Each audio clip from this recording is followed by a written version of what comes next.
बड़ा माँ शारदा रामकृष्ण आश्रम तुलसीपड़ा नदिया।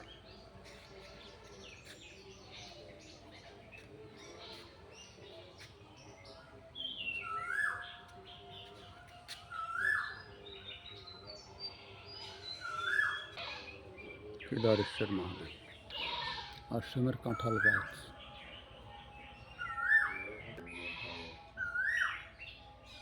ठाकुरमा स्वामीजी माँ सर्वमंगला। ॐ स्थापकाय च धर्मस्य सर्वधर्मस्वरूपिणे अवतारवरिष्ठाय रामकृष्णाय ते नमः। ॐ जननीं शारदां देवीं रामकृष्णं जगद्गुरुं पादपद्मे तयोश्रित्वा प्रणमामि मुहुर्मुहुः। नमस्ते ज्योतिराजाय विवेकानन्दशूरये सच्चित्सुखस्वरूपाय स्वामिने तपोहारिणे कालिन्दे फुल्लकमले माधवेन क्रीडारतो ब्रह्मानन्दं नमस्तुभ्यं सद्गुरो लोकनायकम्। ॐ गुरुर्ब्रह्मा गुरुर्विष्णु गुरुदेव महेश्वर गुरुर्साक्षात् परं ब्रह्म तस्मै श्री गुरवे नमः। আমরা আজকে রামকৃষ্ণ গল্প কথা যতটা হয়েছিল ওর পরে একটু আলোচনা করব। হয়েছিল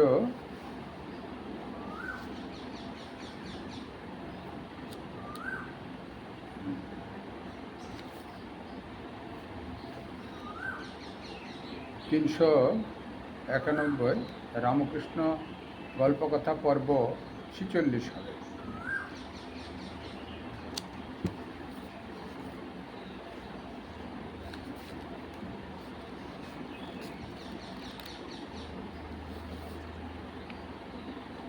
বর্ধমান হয়ে গেল নাকি?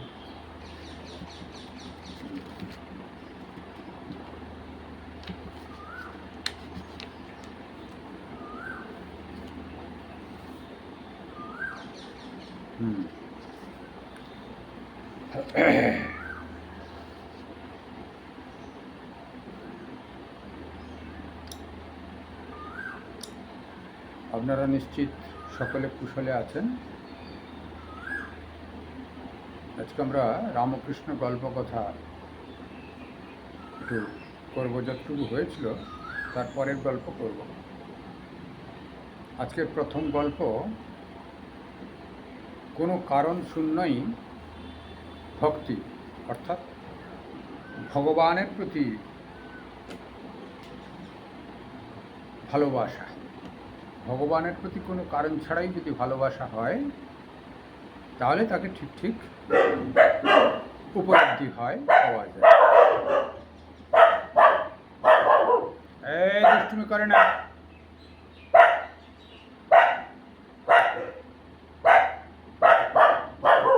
ভক্ত প্রহ্লাদ কারো কাছে হরিগুণ শোনে নাই।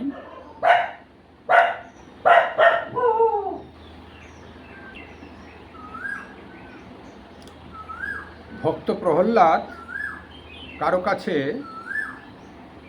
হরিগুণ শোনে নাই।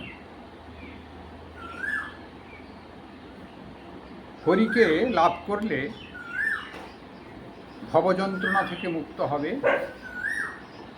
এ সংসারে জন্ম মৃত্যুর হাত এড়িয়ে আর বারবার আসা যাওয়া করতে হবে না, এবং মহামায়ার মায়া থেকে মুক্ত হবে, কিংবা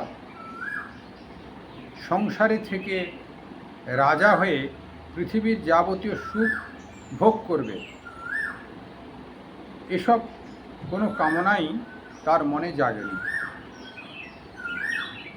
তার মন হরিগুণ শুনতে চাইত। তিনি সেই জন্যে হরি হরি বলে বেড়াতেন। তার প্রাণ হরিভিন্ন আর কিছু আপনার বলে বুঝত না। তার ভালোবাসা সব হরির প্রতি। পিতার ভৎসনা, মাতার রোদন, বন্ধুবান্ধব ও প্রতিবেশীদের হিতোপদেশ, কোনো কিছুতেই প্রহ্লাদের হরির প্রতি ভালোবাসা তিলমাত্র কমছে না দেখে তার নিজের প্রাণের প্রতিও মমতা নাই। তার মন প্রাণ হরি পাদপদ্মে নিমগ্ন। বারবার হিরণ্যকশিপুর অত্যাচার হরিনাম স্মরণ করে সে বুক পেতে নিচ্ছে। তখন হিরণ্যকশিপু প্রহ্লাদকে জিজ্ঞেস করলে, হাঁ রে প্রহ্লাদ, তুই হরিনামটা পরিত্যাগ করে অন্য যে কোনো নাম বল, তাতে আমার অমত নাই। ভক্ত প্রহ্লাদ সবিনয়ে বলল, মহারাজ, আমি কি করব? আমার ইচ্ছা, আমি হরিনাম করি না। হরিকে ডাকবো বলে ডাকি না। কি জানি কেন আমার মন হরির জন্যে ব্যাকুল হয়। তার কথা শুনতে ও বলতে আমি আত্মহারা হয়ে পড়ি। কি করব? আমি হরিনাম ছাড়ব কেমন করে? হরি যে আমার ভিতর বাহির পূর্ণ হয়ে রয়েছেন। ঠাকুরের এটি গল্প। হিরণ্যকশিপুর ছেলে প্রহ্লাদের অহেতুকী ভক্তি ভগবানের প্রতি, সেটি একটি দৃষ্টান্ত। যেমন শ্রীরামকৃষ্ণের প্রতি স্বামী বিবেকানন্দের ভক্তি ছিল, তারও যেন অধিক। কারণ প্রহ্লাদ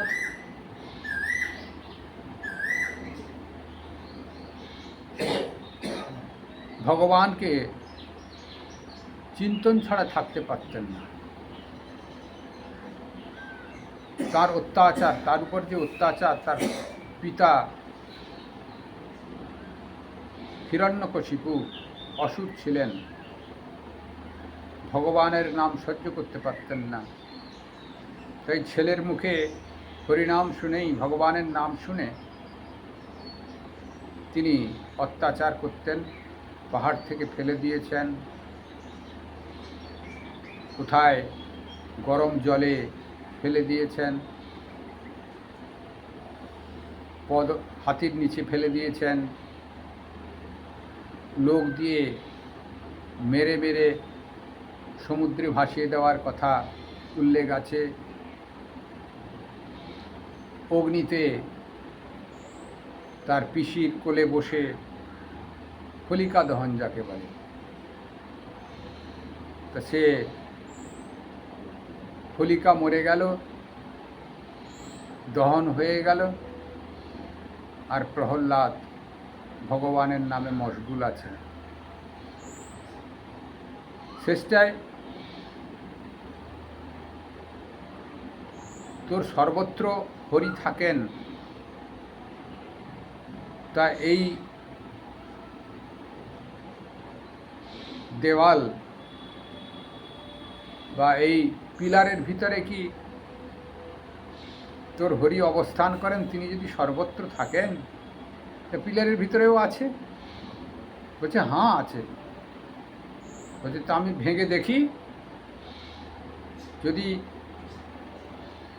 তোর ভগবান এর ভিতর থেকে না বেরোয়, তাহলে তোর মৃত্যুদণ্ড। তা বললে হ্যাঁ তা দেখো। ভগবান তো সর্বত্র আছেন, তুমি দেখতে পাচ্ছ না, এর ভিতরেও তিনি আছেন। তা অদ্বৈত সিদ্ধান্ত মতে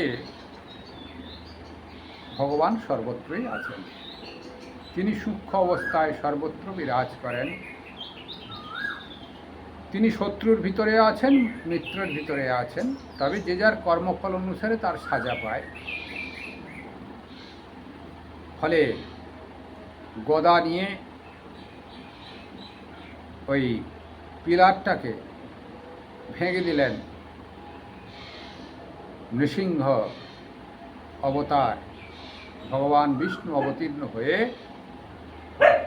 হিরণ্যকশিপুকে বধ করলেন। তার পাপের প্রায়শ্চিত্ত হলো এবং তিনি ভগবানের সঙ্গে লীন হয়ে গেলেন। প্রহ্লাদ তিনি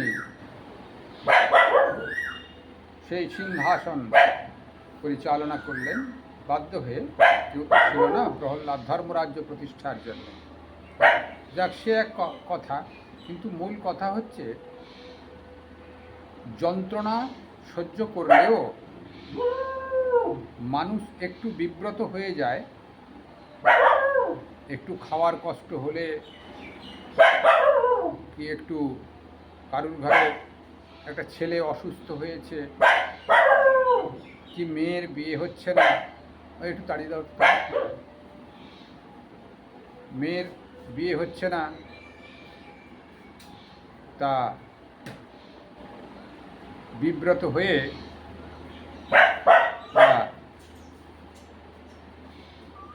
ভগবানের করুণা যে আছে সেটি যেন ভুলে যায়।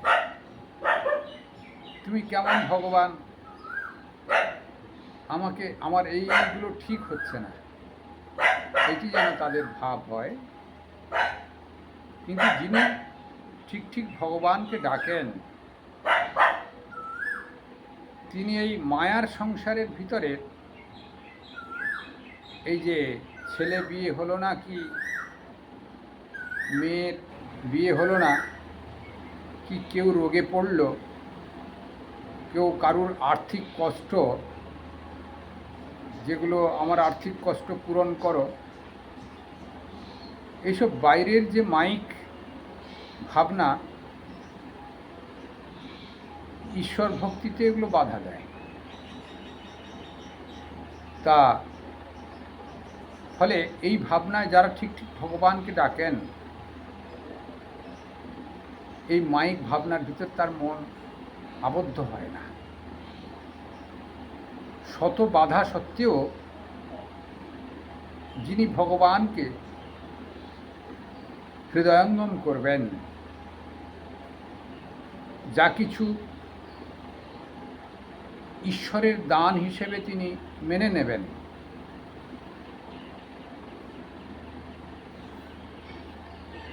বিপদও ঈশ্বরের দান, সুখও ঈশ্বরের দান, দুঃখ ঈশ্বরের দান। সুখ দুঃখ গীতাতে বলছেন দুই সমান বোধ হবে ভক্তের। সুখে দুঃখে সমে কৃত্বা লাভালাভৌ জয়া জয়ু। সেখানে কেবল ঈশ্বরই তার হৃদয়েতে অবস্থান করবেন, বাইরের জগতের সুখ দুঃখ তাকে আকর্ষিত করবে না। তাহলে ঠিক ঠিক তিনি ঈশ্বরের কাছে পৌঁছে যেতে পারবেন। প্রহ্লাদের সেই অবস্থা। আমাদের স্বামী বিবেকানন্দের এরকম একটা দৃষ্টান্ত দেওয়া যায়। স্বামী বিবেকানন্দ তখন হননি নরেন্দ্রনাথ, দক্ষিণেশ্বরে আসতেন, আসা শুরু হয়েছে, কিন্তু তিনি কালীমাকে, অর্থাৎ সাকার মূর্তি, তিনি ব্রাহ্ম সমাজের কিছুকাল যাতায়াত করছেন, তো ধ্যান প্র্যাকটিস করতেন। ফলে ওই সাকার মূর্তি কালীমাকে তেমন একটা পছন্দ করতেন না। তা তিনি মাকে মানতেন না, অর্থাৎ সাকার মূর্তিকে তিনি গুরুত্ব দিতেন না। শ্রীরামকৃষ্ণদেব উনার সঙ্গে নরেন্দ্রনাথের সঙ্গে 1 মাস কথা কননি। নরেন্দ্রনাথ দক্ষিণেশ্বরে আসেন, আর শ্রীরামকৃষ্ণদেব পিছন ফিরে থাকেন। অন্যদের সঙ্গে কথা কন, নরেন্দ্রনাথের সঙ্গে কথা কন। নরেন্দ্রনাথ মনে মনে একটু রাগ হয়, তাও কিছু বলেন না, চলে যান। এইভাবে আসতে থাকেন। একদিন রাত্রি 1টার সময় প্রচণ্ড ঝড় বৃষ্টি, বাইরে এসে দক্ষিণেশ্বরের দরজাতে ঠাকুরের ঘরেতে টোকা দিচ্ছেন। টকটক শব্দ। শ্রীরামকৃষ্ণদেব এত রাত্রিতে দরজায় টোকা দেয় কে? উনি হয়তো অন্তর্যামী, বুঝতে পেরেছেন। তা বিস্ময়ভাবে দরজা খুললেন, দেখলেন নরেন দাঁড়িয়ে আছে, খড়কুটো গায়ে ভর্তি। সেই সিমলে থেকে ঝড় বৃষ্টির ভিতরে দৌড়ে দৌড়ে দক্ষিণেশ্বরে এসেছে। ইয়াং ছেলে, এতটা রাস্তা, জল বৃষ্টি, খড়কুটো গায়ে ভর্তি। তা এত রাত্রিতে তুই মাকে মানিসনি? আমি তোর সঙ্গে কথা কই না, তুই এত রাত্রিতে কি করে এলি এখানে? নরেন্দ্রনাথ শুধু বললেন, আমি তোমাকে ভালোবাসি। শ্রীরামকৃষ্ণদেব বুকে জড়িয়ে ধরলেন, তোরই সব হবে।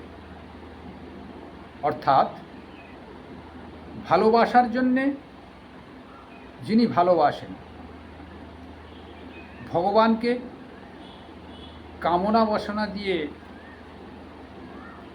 হৃদয়ঙ্গম করা যাবে না। বিল্ডিং করব, অর্থ নেব,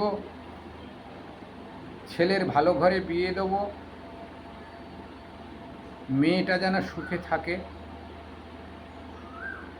এইসব ভাবনা বিষয়ী ভাবনা, বাইরের জগতের মাইক ভাবনা। সেই জন্যে শুধু বিশ্বাস রাখতে হবে, তিনি জন্ম দিয়েছেন, ঠিক জায়গায় তিনি তাকে ব্যবস্থা করবেন। আমার মন ঈশ্বরে সমর্পণ করতে হবে। তা সেই ভালোবাসার জন্য ভালোবাসা, কেবল ভগবানকে ভালোবাসা। সেই জন্যে নরেন্দ্রনাথ আমি তোমাকে ভালোবাসি এই কথা বলেছিলেন। অর্থাৎ ভগবানের প্রতি যে ভালোবাসা, সেই ভালোবাসায় তাকে পাওয়া যাবে। প্রহ্লাদ শ্রীহরিকে এইভাবে ভালোবেসেছিলেন, তাই এই জীবনেই তিনি লাভ করেছিলেন। তাকে হেতুশূন্য ভক্তি বলা যেতে পারে, কোনো কারণ শূন্য ভালোবাসা বলা যেতে পারে। অর্থাৎ অহেতুকী ভালোবাসা, ভালোবাসার জন্য ভালোবাসা, যেইভাবে আপনি ব্যাখ্যা করতে পারেন। তা শ্রীরামকৃষ্ণদেবের এই গল্পের ভিতর দিয়ে বোঝা গেল, ভগবানকে পেতে হলে কেবল ভালোবাসার জন্য ভালোবাসা যদি হয়, ভগবানকে পাওয়া যাবে। ঈশ্বরকে পাওয়া কোনো কারণ ছাড়াই, কোনো বাসনা ছাড়াই, হৃদয়ের সঙ্গে হৃদয়ের টান। তিনি আপনজন, আপনার সঙ্গে আপনার যে টান, সেই ভালোবাসা। অহেতুকী ভক্তি, হেতুশূন্য ভক্তি, ভালোবাসার জন্য ভালোবাসা। দ্বিতীয় আজকে গল্প,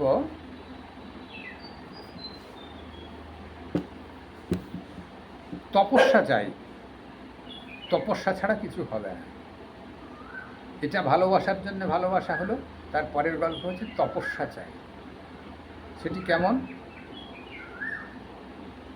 ভগবতী হিমালয়ের ঘরে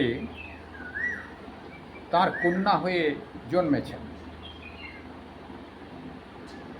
কন্যার মতোই হেসে খেলে বেড়াচ্ছেন। একদিন হিমালয় তাকে বললেন, তোমাকে তো আমার কন্যারূপে দেখছি, তোমার স্বরূপ কি তা জানতে ইচ্ছা হচ্ছে। জগৎজননী মাকে বললেন, বাবা। জগৎজননী হিমালয়কে বললেন, বাবা, আমার স্বরূপ যদি প্রত্যক্ষ করতে চাও, তাহলে মুনি ঋষিরা যেমন আমার স্বরূপ প্রত্যক্ষ করবার আগে জন্ম জন্ম ধরে তপস্যা করেছিল, তোমাকেও তাই করতে হবে। আমি তোমার কন্যা হয়ে এসেছি বলেই যে তুমি তা প্রত্যক্ষ করতে পারবে তা হয় না বাবা। তুমি আমাকে কন্যারূপেই জেনো। অর্থাৎ মহামায়াকে লাভ করতে হলে মহামায়া মূল স্বরূপ কিন্তু পরম ব্রহ্ম। পরম ব্রহ্মের যেমন সূর্য তার কিরণ, কিরণের মাধ্যম দিয়ে সূর্যকে আমরা জানতে পারি, প্রকাশ পাই। আলোর মাধ্যম দিয়ে বাল্ব জ্বলছে জানতে পারি। সেই জন্যে জগৎ মাতার ভেতর দিয়ে পরম ব্রহ্মের অবস্থা আমরা বুঝতে পারি। পার্বতীর ভিতর দিয়ে শিবের অবস্থান বুঝতে পারি। জগতের ভিতর দিয়ে যেন ঈশ্বর সদা বিদ্যমান জগতে তা অনুভব করতে পারি। অর্থাৎ সমস্ত শক্তি সেই জগৎ মাতা। সেই জন্যে কিন্তু সাধারণ জীব তা উপলব্ধি করতে পারে না। কারণ এর আগের গল্পেও কিছু আলোচনা হলো, সাধারণ জীব মোহগ্রস্ত। জন্মগ্রহণ করলেই প্রথমে পিতা মাতার সেবা করা কর্তব্য, তাও করে না হয়তো। তারপর জগতের বন্ধু বান্ধব, পারিপার্শ্বিক অবস্থা, আধি ভৌতিক কুকুর, ছাগল, ভেড়া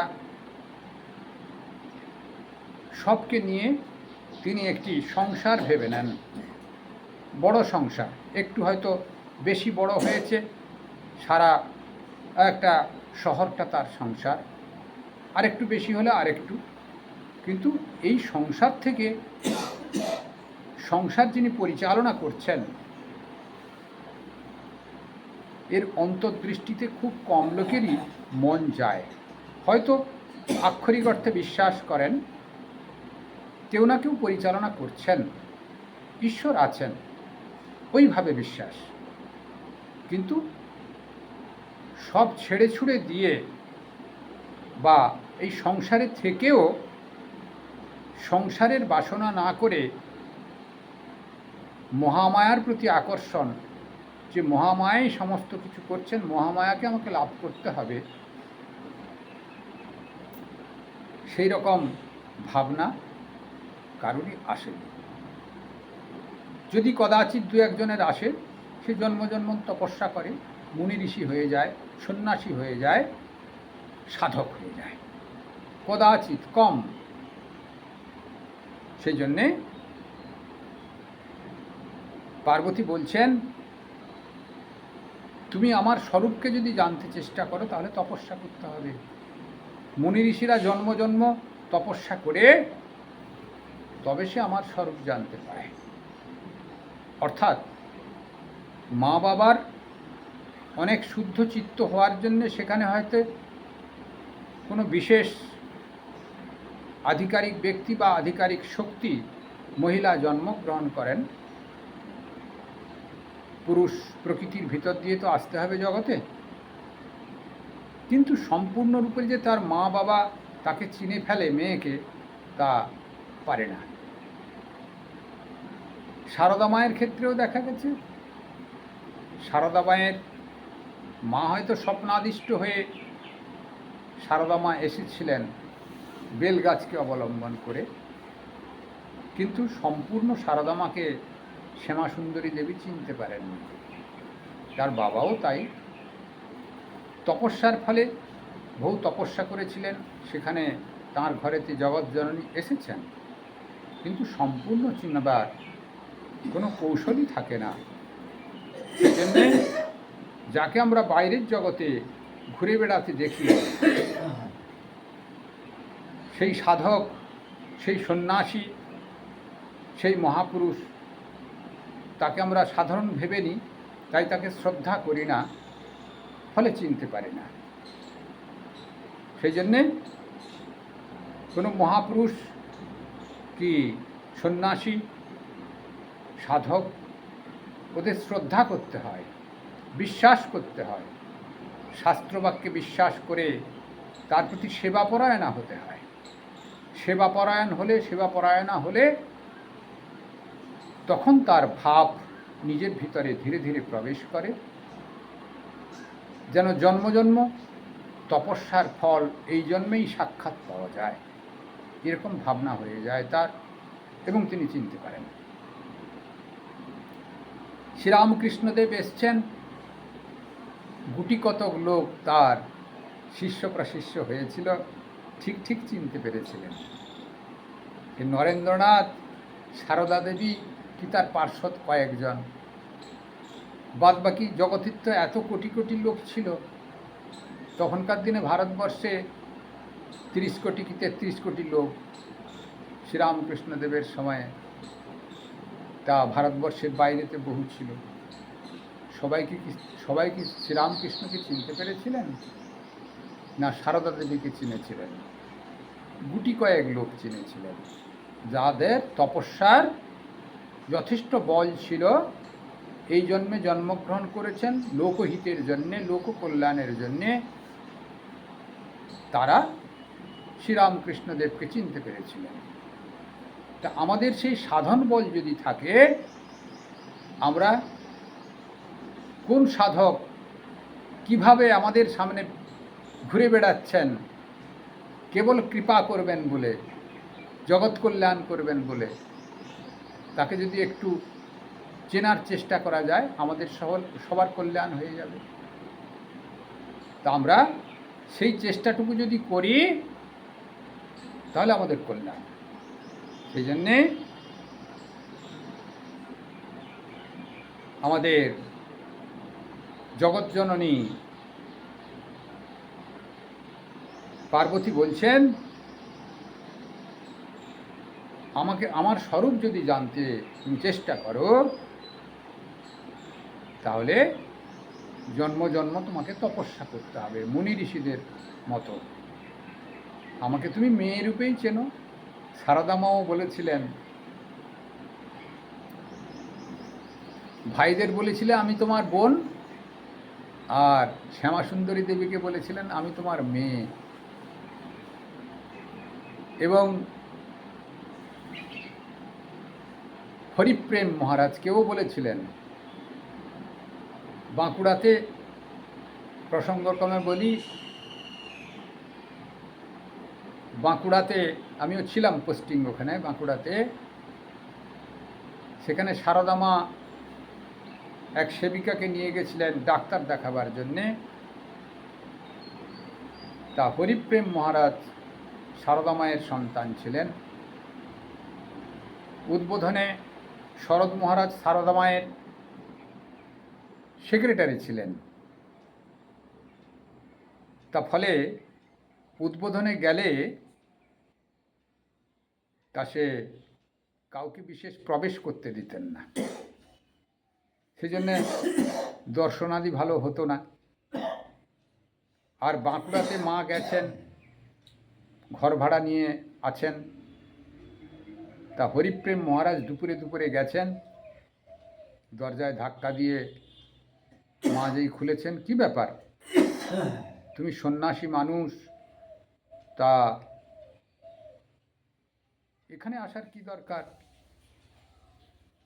তা বলছে, তুমি তো ওখানে থাকো, তোমাকে দর্শন করতে পারি না, আমি তোমার শিষ্য, তা একবার তো প্রণাম করতে পারি নাকি?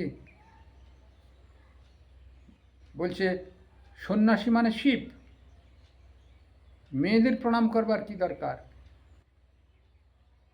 তা মেয়ে যদি গুরু হয় তখন তো আর তিনি মেয়ে থাকেন না, তিনি গুরু হয়ে যান, অর্থাৎ ঈশ্বরের প্রতীক হয়ে যান।